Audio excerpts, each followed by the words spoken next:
Transport, agriculture, industrie, les biens et services que vous consommez génèrent des émissions de gaz à effet de serre qui sont la cause du réchauffement climatique. Comme vous le savez, l'accord de Paris de 2015 prévoit de limiter le réchauffement climatique en dessous de 2 degrés par rapport au niveau pré-industriel et si possible en dessous de 1,5 degré. Cet objectif implique de réduire de manière rapide et massive les émissions de gaz à effet de serre et donc de décarboner l'économie. Notre étude montre que la décarbonation de l'économie n'est pas spontanée et nécessite une intervention publique. Elle se traduit par une augmentation des investissements et du coût des émissions dont les effets macroéconomiques doivent être mieux étudiés.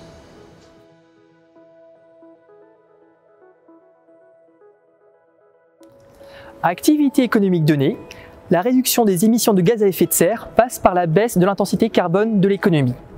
La quantité d'émissions par unité de production doit diminuer. Dans certains pays, comme la France, on a observé sur une période récente un découplage entre d'une part les émissions de gaz à effet de serre qui ont diminué et l'activité économique d'autre part qui a augmenté. Ce n'est cependant pas encore le cas au niveau mondial et les objectifs climatiques nécessitent bien plus qu'un découplage. On estime que pour atteindre les objectifs de l'accord de Paris, il faudrait atteindre d'ici 2050 la neutralité carbone, c'est-à-dire zéro émission nette d'ici 2050. Cette transformation majeure de l'économie n'est pas spontanée. Elle nécessite une intervention publique. L'objectif est de réorienter les décisions des acteurs économiques afin qu'ils sortent des activités intensives en émissions et qu'ils se tournent vers des activités décarbonées. Pour réorienter les activités, on peut passer par l'instauration d'un prix du carbone, par de la réglementation, des subventions ou de l'investissement public, ou encore par un meilleur accès à l'information. Tous ces leviers seront nécessaires à des degrés divers.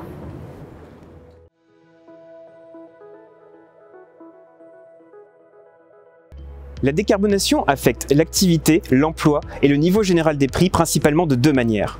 D'un côté, le renchérissement relatif des émissions de gaz à effet de serre via la tarification carbone et la réglementation constitue un coût pour les entreprises et les ménages.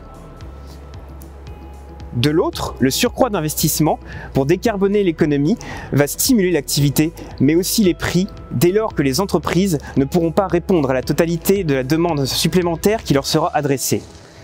La conjugaison de ces deux effets devrait ainsi accroître les prix, mais reste à mieux déterminer pour l'activité et l'emploi. L'effet net dépendra des coûts d'ajustement sur l'économie, avec la relocation des emplois et du capital induite par la décarbonation. Joueront également les évolutions technologiques et la coordination internationale. Pour autant, ces effets seront nettement inférieurs à ceux causés par le réchauffement climatique si nos objectifs climatiques ne sont pas atteints. Les politiques publiques devront tenir compte de ces effets économiques pour accompagner les ménages et les entreprises dans la transition écologique. En donnant de la visibilité aux acteurs économiques et en soutenant les acteurs les plus vulnérables, notamment via la formation, on peut favoriser une transition écologique juste et ordonnée.